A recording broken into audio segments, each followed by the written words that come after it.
Primary word का तो आपको मीनिंग पता ही है कि बिल्कुल पहले लेवल की, ठीक है। तो प्राइमरी हेल्थ केयर की यदि हम हिस्ट्री देखें तो ये पता लगेगा कि बहुत ही समय से हम लोग सर्विस देते आ रहे हैं, जो बेसिक एक सर्विस है। कोई चोट लग गई, पट्टी बांध दी, बुखार हो गया, थोड़ी सी दवाई दे दी, है ना, इंजेक्शन लगा दिए कि बीमारियां ना हो, टीकाकरण कर दिया, ठीक है। बट ये जो केयर है उसका अलग अलग कंट्रीज में अलग अलग नाम होता था। कोई बेसिक केयर कह देता था, कोई एसेंशियल केयर कह देता था, कोई प्राइमरी केयर भी कह देता था, ठीक है। बट एक यूनिफॉर्मेलिटी लाने के लिए पूरे वर्ल्ड में एक कॉन्फ्रेंस हुई 1978 में, ठीक है। उस कॉन्फ्रेंस में क्या था कि बेसिकली जितने भी हेल्थ जो मिनिस्टर्स हैं अलग अलग स्टेट के, वो वहाँ पर इकट्ठे हुए WHO के तत्वावधान में, और उन्होंने ये डिसाइड किया कि एक ऐसी केयर हो जो सर्वसुलभ हो, बिल्कुल दूर गांव जहाँ कोई फैसिलिटी नहीं है वो भी कम से कम प्राइमरी हेल्थ केयर तो ले सके। ऐसी व्यवस्था हमें पूरे वर्ल्ड में करनी है, ठीक है ना। और उसका नाम अलग अलग ना होके एक ही नाम होना चाहिए जिसको हम कहेंगे प्राइमरी हेल्थ केयर। तो उस कॉन्फ्रेंस में ये डिसाइड हो गया, तो सब ने फिर उसको प्राइमरी हेल्थ केयर बोला, ओके।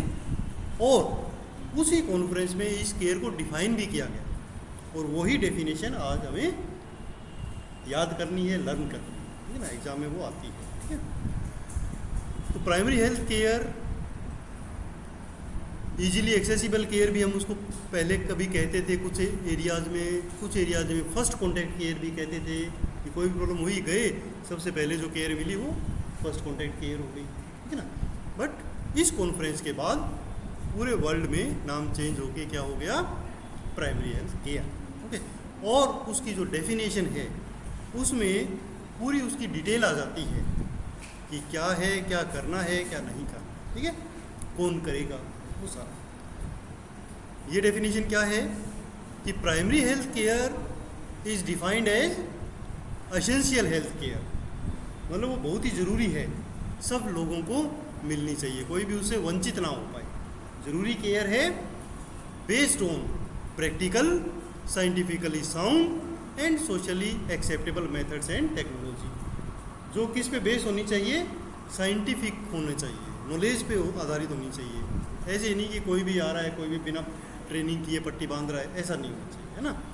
प्रैक्टिकल होना चाहिए, साइंटिफिकली होना चाहिए, टेक्नोलॉजी अच्छी होनी चाहिए, और सोशली एक्सेप्टेबल होना चाहिए कि समाज में सब लोग उसको एक्सेप्ट करें कि हाँ ये अगर सर्विस दे रहे हैं तो ठीक है।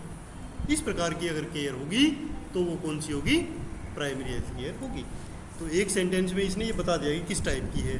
फिर क्या है कि made universally accessible to the individual, और उसको इस हिसाब से बनाना है कि पूरे वर्ल्ड में हर व्यक्ति, गरीब से गरीब व्यक्ति, दूर से दूर रहने वाला व्यक्ति उसको पहुंच सके, वहाँ तक उसको ले सके, एक्सेसिबल होनी चाहिए, ठीक है ना। एक्सेसिबल कब बनेगी, जब हर जगह अवेलेबल होगी और खर्चा ना हो, नो कॉस्ट होगा, तभी तो सब लोग ले पाएंगे, है ना। इस टाइप की केयर होगी, वही प्राइमरी हेल्थ केयर कहलाएगी।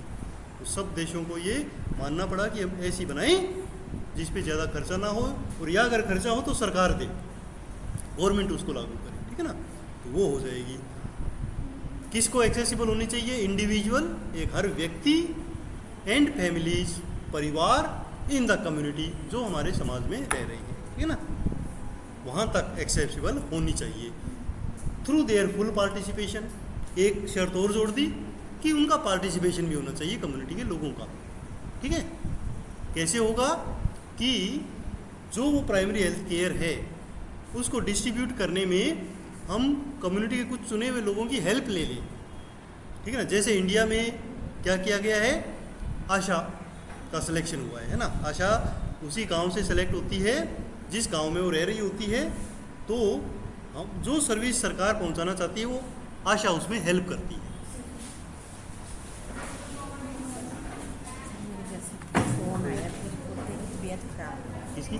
पोते की अच्छा, तबीयत खराब है, हस्बैंड का फोन आया, ठीक है, हाँ वो लड़की लिख देगी मैं जा रही हूँ, साइन तो करके जाओ। कल साइन कर दूँगी। बैठो बैठो। तो सर्विस कौन सी होगी? पार्टिसिपेशन उनका हो, और पार्टिसिपेशन कब होगा? जब वहाँ का व्यक्ति हमारे हेल्थ केयर के साथ जुड़ा हुआ हो, ठीक है। उसके लिए एक आशा का निर्माण इंडिया में किया गया, और अलग अलग देशों में अलग अलग तरीके से वो कम्युनिटी का पार्टिसिपेशन लेते हैं, ठीक है। और क्या है? एंड एट ए कोस्ट, उसका खर्चा कितना होना चाहिए? And a cost that the community and country can afford it, ठीक है ना। बहुत महंगी नहीं होनी चाहिए, कम से कम खर्चे पे हो, ताकि वो जो देश है, चाहे गरीब से गरीब देश है, उसको अफोर्ड कर सके at every stage of their development.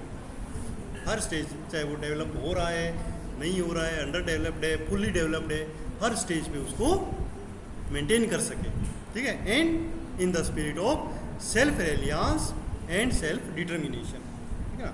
और सेल्फ रिलायंस हो, सेल्फ डिटर्मिनेशन हो वहाँ के लोगों का, और एक बार मेंटेन होगी तो सुचारू रूप से वो चल सके, ज़्यादा किसी परेशानी की, बिना किसी परेशानी के।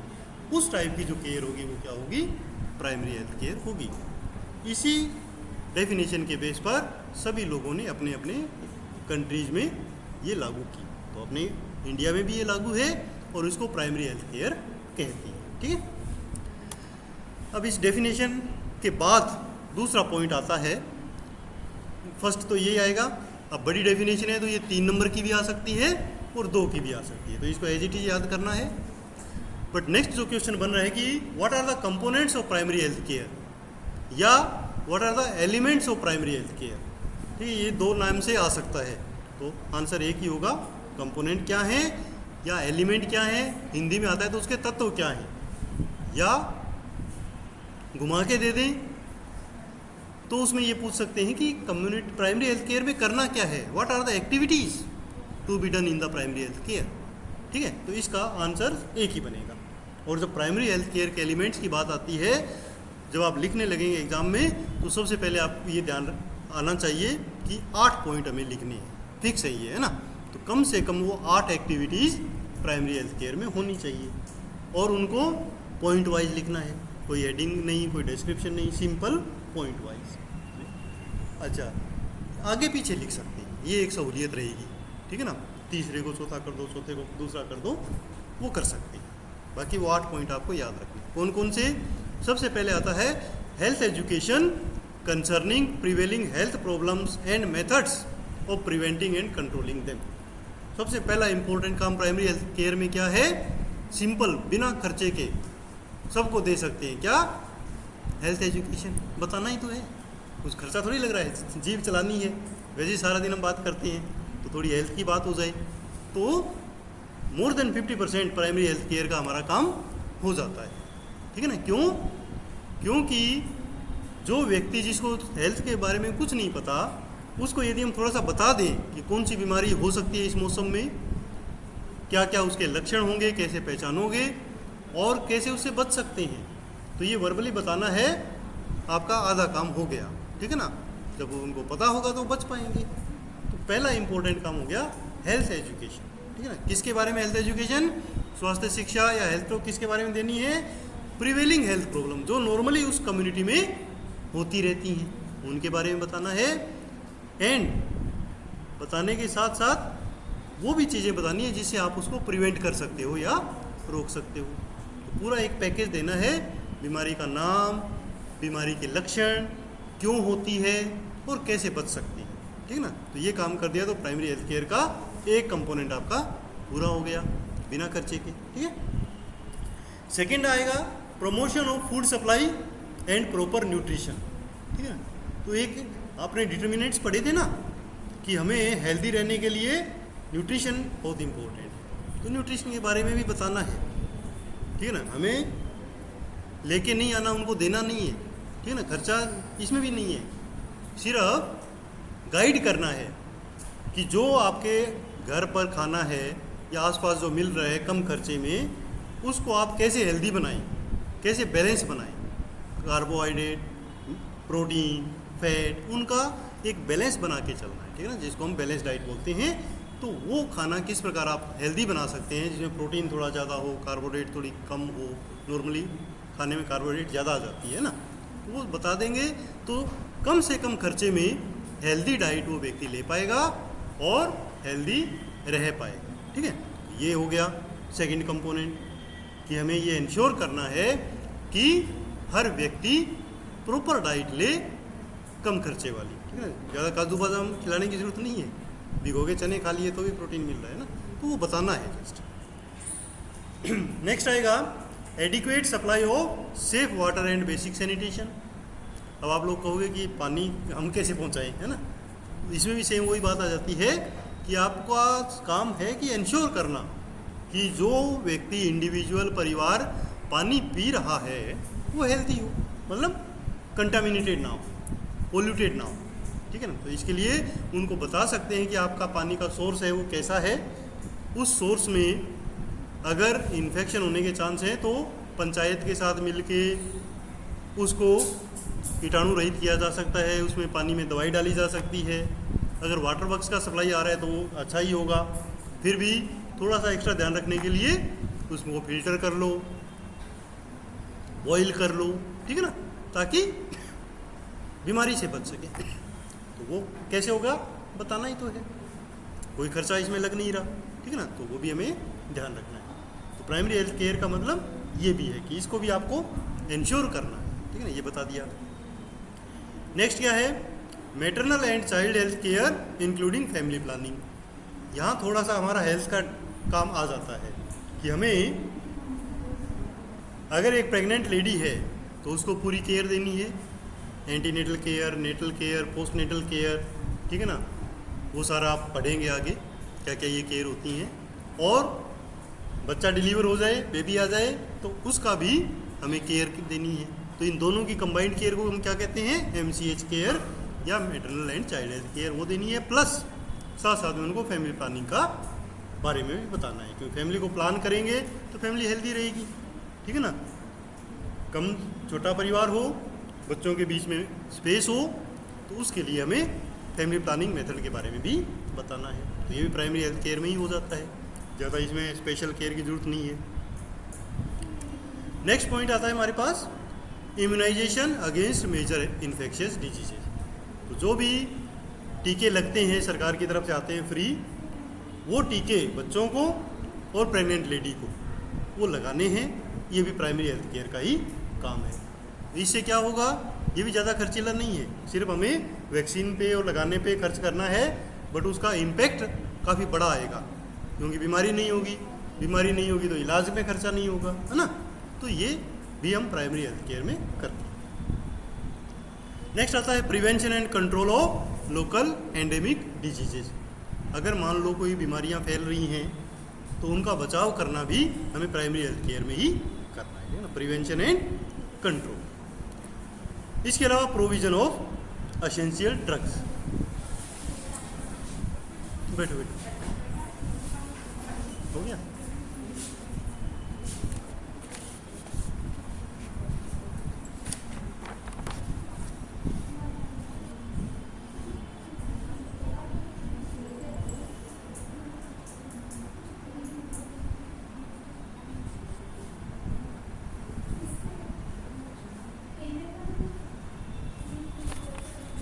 इसमें थोड़ा सा और चेंज कर सकते हो, एक तो पहले तो थोड़ा सा बड़ा कर दो, कॉन्ग्रेचुलेशंस। ठीक है, कॉन्ग्रेचुलेशंस एंड वेलकम, है ना मैम, फॉर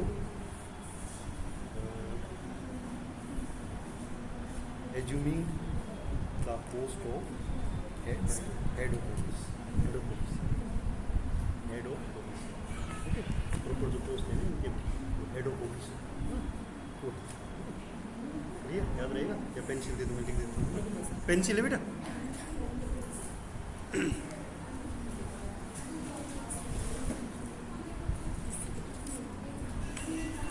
चलो पेन दे दो, पेन है तो पेन दे दो, यहाँ तो आ जाएगा।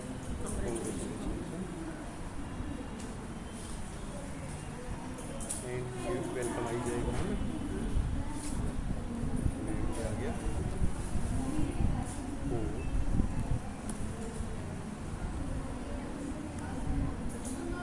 रिवर्स स्पेलिंग चेक कर लेना है ना, स्पेलिंग चेक कर लेना। स्पेलिंग चेक कर लेना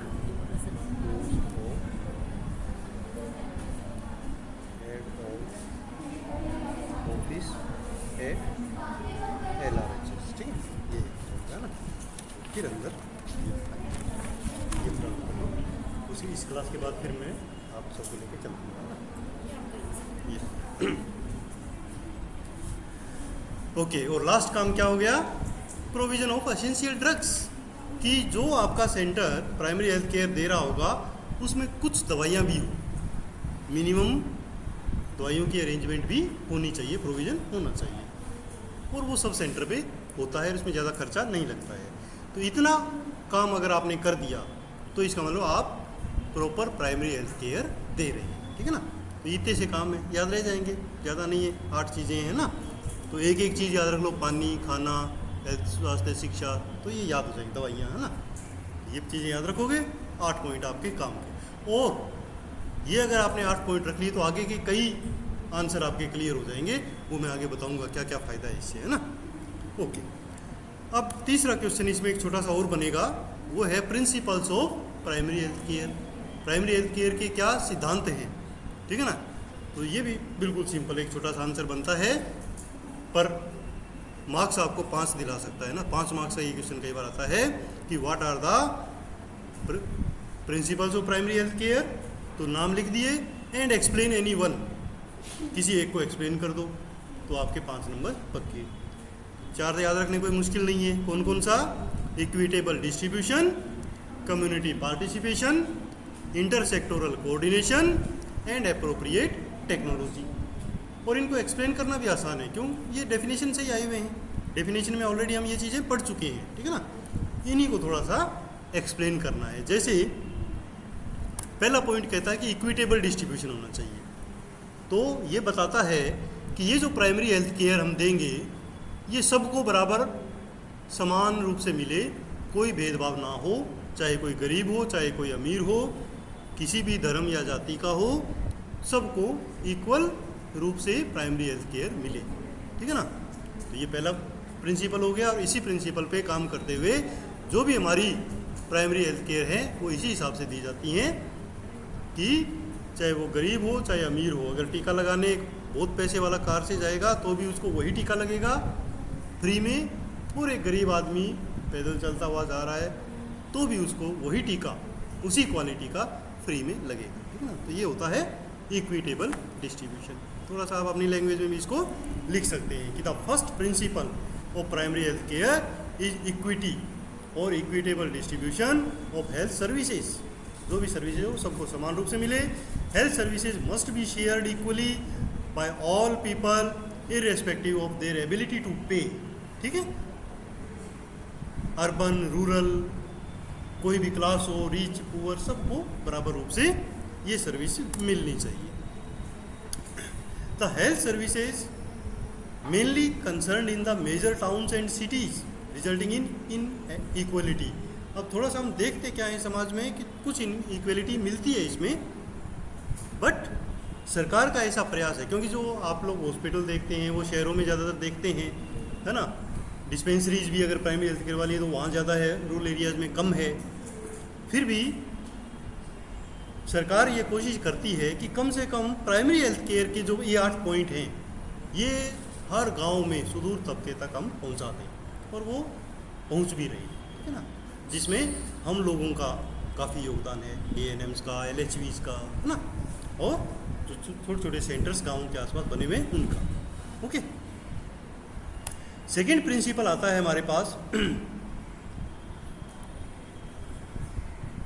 कम्युनिटी पार्टिसिपेशन। कम्युनिटी पार्टिसिपेशन क्या होता है कि जो भी आप primary health care at least plan करते हैं या इम्प्लीमेंट करते हैं तो उसमें उस कम्युनिटी से पूछना चाहिए कि आपको किस टाइप की सर्विस चाहिए, किस टाइम पे चाहिए, कौन कौन ऐसे लोग आप चाहेंगे कि वो हमें आके ये बातें बताएं, ठीक है ना।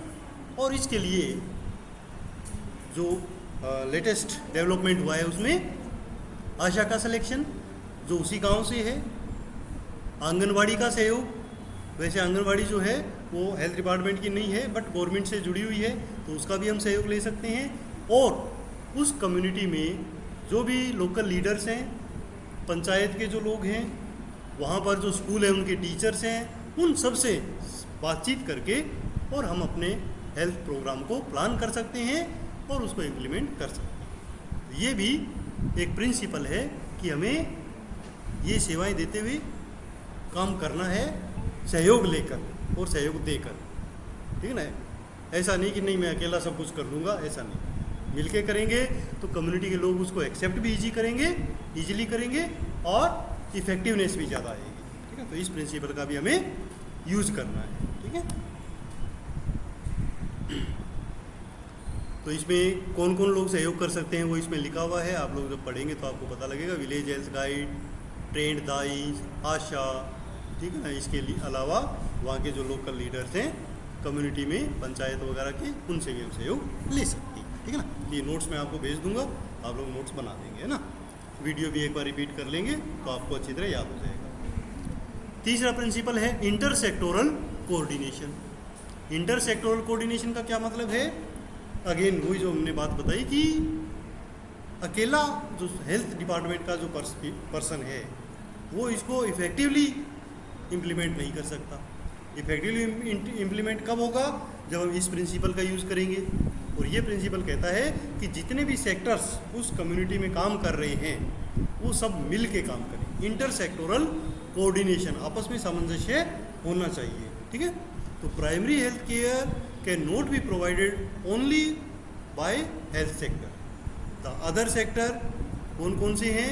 जिसमें कम्युनिटी का डेवलपमेंट वाले जो पंचायत वाले जो लोग हैं वो, एजुकेशन डिपार्टमेंट, स्कूल वाले जो लोग हैं वो, एनिमल हस्बेंड्री जो गाँवों में स्पेशली जो गायें भैंस दूध देने वाली है वो भी बीमार होती है ना, तो उनकी केयर करने वाले लोग। इसके अलावा किसान, उनका एग्रीकल्चर डिपार्टमेंट, क्योंकि वो अन्न अच्छा उगाएगा तभी तो हम न्यूट्रिशन प्रॉपर दिलवा पाएंगे, है ना।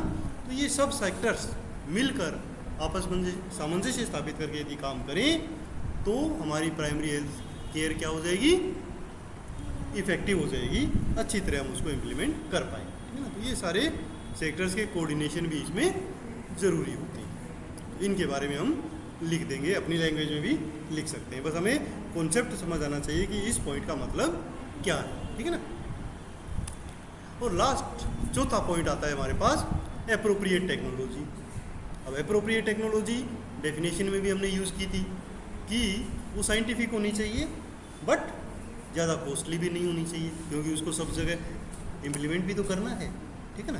तो वो टेक्नोलॉजी एप्रोप्रिएट हो। जैसे एप्रोप्रिएट कैसे होगी कि यदि हमें एक सब सेंटर पे या किसी गांव में डायरिया का ट्रीटमेंट करना है तो ORS से काम चल जाएगा, ठीक है, या जिंक की टेबलेट दे दी जिसमें कोई ज़्यादा खर्चा नहीं है, वो कर दिया।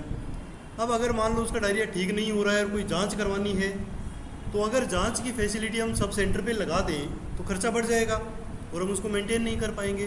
तो वो जो टेक्नोलॉजी है वो कहाँ देनी है?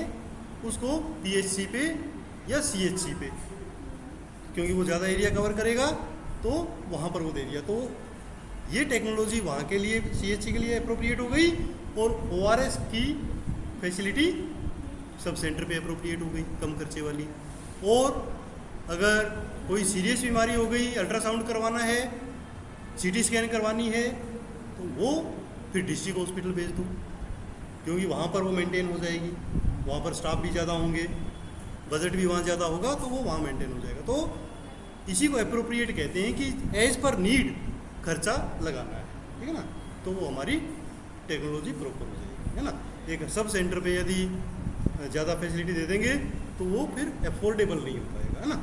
तो ये बात इस पॉइंट में हमने लिखनी है कि जो भी सेंटर, जो भी लोकल नीड के हिसाब से हमें वहाँ पर सर्विस अवेलेबल करवानी है तो वो अप्रोप्रिएट हो जाएगी, ठीक है ना। इस अप्रोप्रिएट टेक्नोलॉजी का आगे भी हम एक यूज़ करेंगे, एक अलग टॉपिक आएगा हमारे पास, रेफरल सिस्टम, ठीक है ना। उसमें जब हम वो पढ़ेंगे तो इसका याद दिलाऊंगा मैं आपको, याद रखना है ना। तो ये हमारी एप्रोप्रिएट टेक्नोलॉजी वाला प्रिंसिपल है ना। हर लेवल पे कैसे उसको यूज़ करना है वो आप अपना नोट्स बना लेना और अपनी लैंग्वेज में इसको लिख लेना, ठीक है। तो सिंपल टॉपिक था, कोई इसमें बड़ा डिफ़िकल्ट टास्क नहीं था। 3 ही चीज़ें याद रखनी है इस पूरे टॉपिक में। एक तो डेफिनेशन जो थोड़ी बड़ी है बट याद रखनी पड़ेगी। दूसरे नंबर पे हमारे इसके कंपोनेंट्स आ जाते हैं जो 8 हैं, और उसके बाद प्रिंसिपल्स आ जाते हैं जो 3 हैं, ठीक है ना। तो ये 4 है, सॉरी। तो ये हमारा टॉपिक कवर हो गया है ना। तो नेक्स्ट टॉपिक के लिए नेक्स्ट क्लास में हम डिस्कस करेंगे।